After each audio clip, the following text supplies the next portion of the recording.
Today let us see about the common communicable childhood diseases, their prevention and management.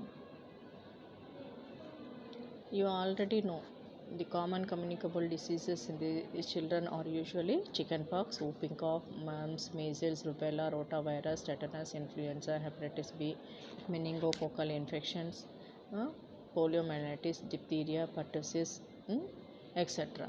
That like hepatitis A, B, rubella, tuberculosis, all these are childhood diseases that are communicable, and usually vaccination is the only thing which can be very good for the children in order to have the complete prevention and protection for their life. And most of the infections in this grade are transmitted through direct and indirect contact, and the nose and throat secretions of the infected persons. This can happen when an infected person coughs or sneezes without a tissue to cover their nose and mouth, and tiny droplets containing the virus or bacteria travel through the air and can infect person with who is close less than a meter away will have these infections.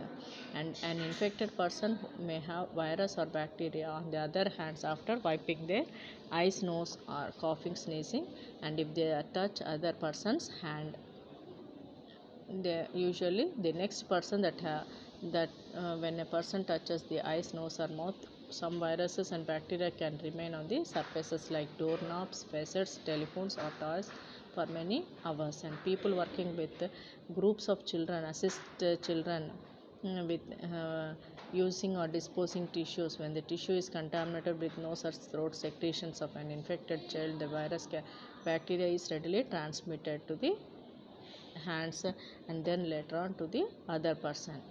Usually these are the things. That means we in the pandemic previously we have seen that the nose and throat secretions are more dangerous, and mostly they spread the communicable diseases. And in order to prevent this, we have followed certain precautions, like covering nose and mouth while coughing and sneezing, hand washing, frequently hand washing, maintaining, not avoiding touching each other, like this.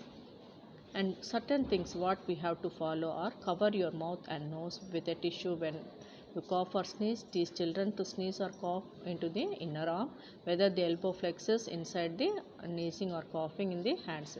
These things we have practiced in the pandemic. This method decreases the spread of the disease from infection on the hands.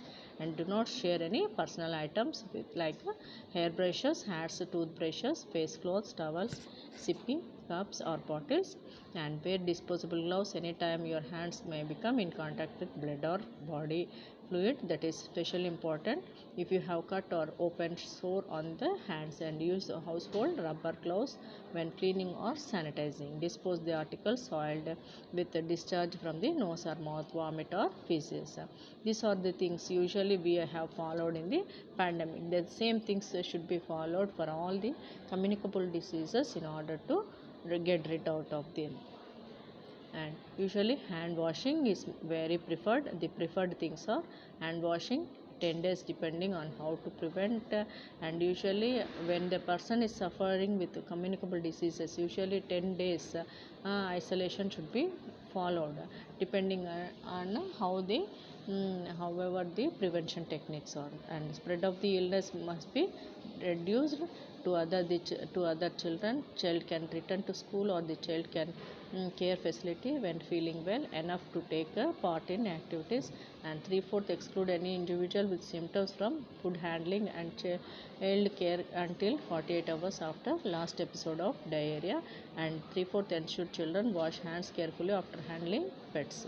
Usually, and after every handling of pets, or after food handling, before handling the food, after every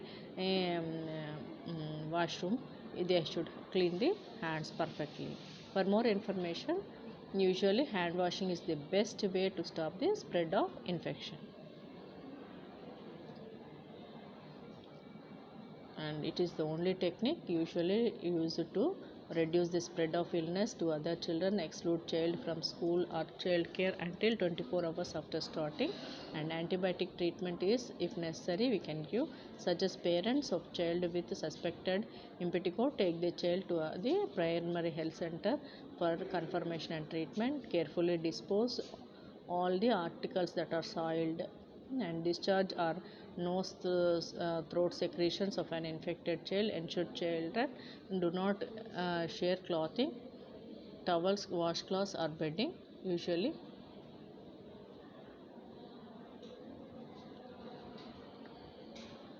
With other children, wash linen in hot water and dry in the hot drainer, and usually these are precautions we are using in measles and chickenpox. Usually for more information you have to mainly the hand washing is the only best thing for the reducing the spread of infection. These are the precautions usually we have to take for the reduction of the communicable diseases in the children. The most primary thing is avoid coughing directly.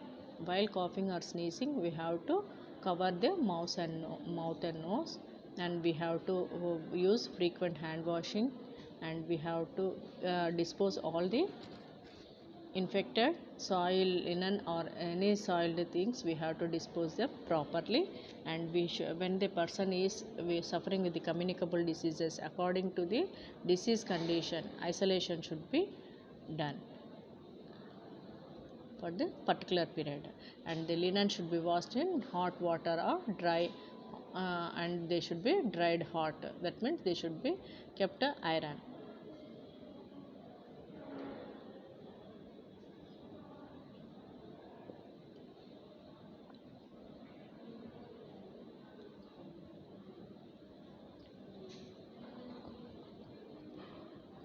So there are certain things in which you have seen, like chicken pox, common cold, conjunctivitis, diarrhea, hepatitis, all these things we have seen. But mostly in children, the diseases that are preventable and treatable are the malaria, pneumonia, diarrhea, HIV, and the tuberculosis. Usually, these are still killing the children in large numbers, and these are completely preventable and treatable. The major causes of death usually among children vary by age, and usually under 5 are especially vulnerable to the infectious diseases like malaria, pneumonia, these diarrhea, HIV, and tuberculosis. And for older children, non-communicable diseases, injuries, and conflict and significant threats are there, and usually entirely they are preventable, and these are entirely preventable and treated. And the common infectious diseases are still killing young children in a large numbers, and usually 29% of global deaths among children under the age of 5, according to the ratio in 2018. And the children in the world's poorest regions are disproportionately affected with infectious diseases. Particularly nowadays the trends are reversed, and according to the UNICEF work around the world to protect and prevent the children from dying of the disease, and support countries to strengthen the primary health care systems, especially at the community levels, in order to reduce the communicable diseases. That's why nowadays in the primary health centers, usually they have implemented the sub centers, and these sub centers are nowadays they are progressed as the wellness centers, and in future they may be as Arogyasri, what they say, they may be as wellness, future wellness clinics.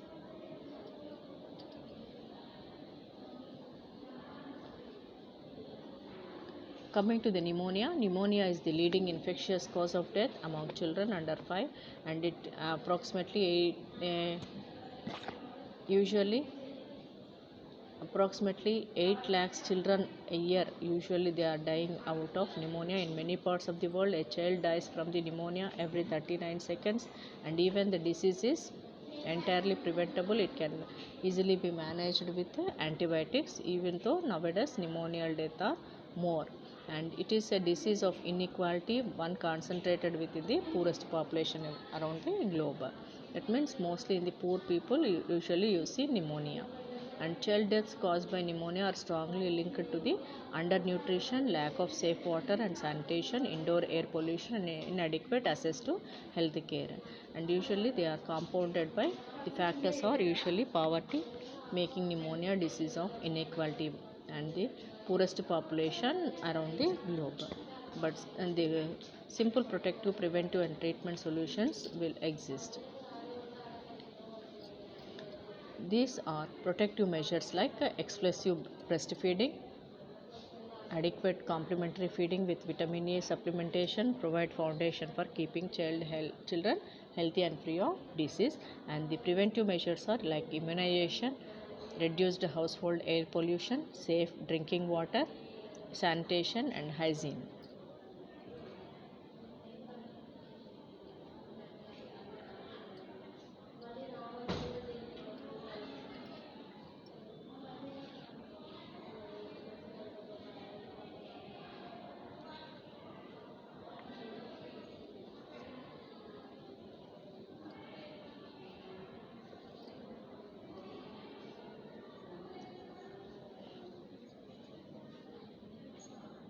And coming to the next one is the treatment. Coming to the treatment, antibiotics are the critical for treating the in pneumonia, and usually UNICEF provided antibiotic treatment for over 6.8 million children in 63 countries.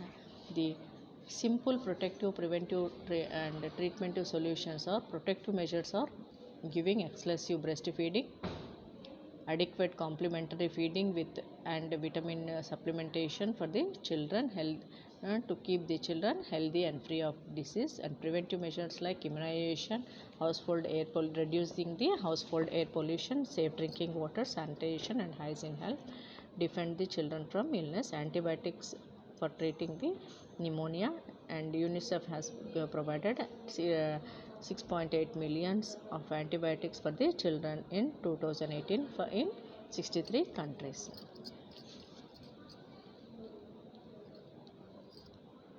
Coming to the diarrhea, in recent years significant progress has been made in reducing the child deaths from diarrhea, and usually it is the leading killer of the young children. And in 2017 diarrhea killed approximately 4,80,000 young children around the globe, and 8% of deaths among the children under the age of 5 years is due to diarrhea.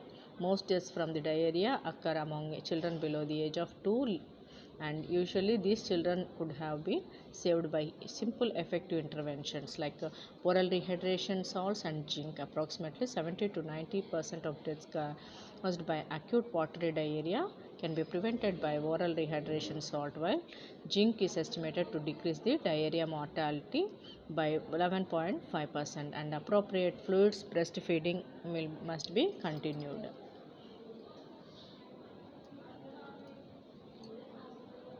In 2018, UNICEF distributed around 103 million zinc tablets and more than 56 million oral rehydration salt sachets around the worldwide, and including 9 million sachets. And in UNICEF, it is leverages its resources and expertise in health, nutrition, education, behavioral communications, and water sanitation and hygiene to support diarrhea prevention and treatment.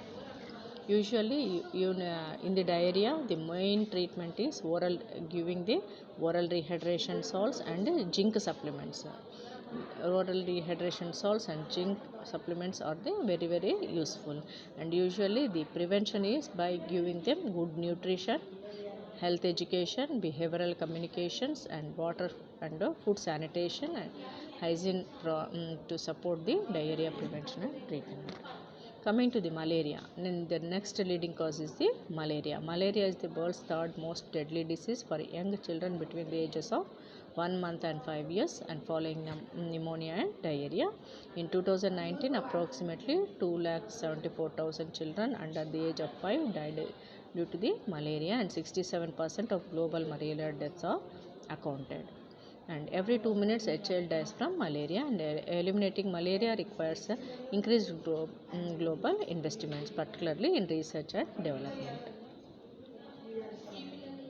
Insecticide treatment, the treatment prevention and treatment here is using treated by mosquito nets known to provide an effective defense against the malaria, while swift diagnosis has proven essential for treatment.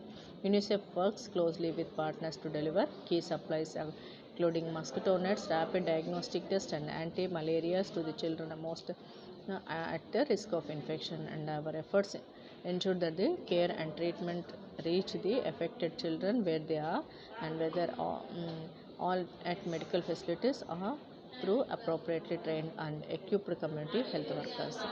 See, community in community only the malaria is more, so that's why UNICEF has enforced to give them mosquito nets and rapid diagnostic test for all the PH at the PHC levels and at the subcenter levels, and they have implemented the community health workers, and they have fully trained and equipped to treat them as soon as they are sick. Coming to the tuberculosis, it is a disease that the world knows how to prevent and treat. Usually, over 600 children under the age of 15 die due to tuberculosis, and nearly 250,000 each year. Most of the deaths occur among children under the age of 5. Usually, while countries have developed methods for TB prevention, surveillance, diagnosis, and treatment in adults, children are still falling through the cracks. Among 1 million children estimated to fall ill with tuberculosis, less than half are identified and registered by national programs. 96% of children who die from tuberculosis never accessed treatment. Children are also left behind in funding efforts while they are represent 10% of global tuberculosis sufferers. They account for just 3% overall spreading on research and development. To meet this challenge, UNICEF works closely with the government and partners to incorporate TB prevention and treatment in child health strategies. We support the countries to improve primary health care at the community level, increase knowledge, awareness of tuberculosis, strengthen systems that deliver TB services as screening, vaccination, and treatment. Usually, UNICEF will work with the government and partners to incorporate and usually prevention and treatment of the health strategies, and usually they improve the primary health care at the community level and increase the knowledge and awareness of tuberculosis, strengthen the systems that deliver TB services as a screening, vaccination, and treatment. Okay, ma, thank you. Hope you understood the topic. We'll continue in the later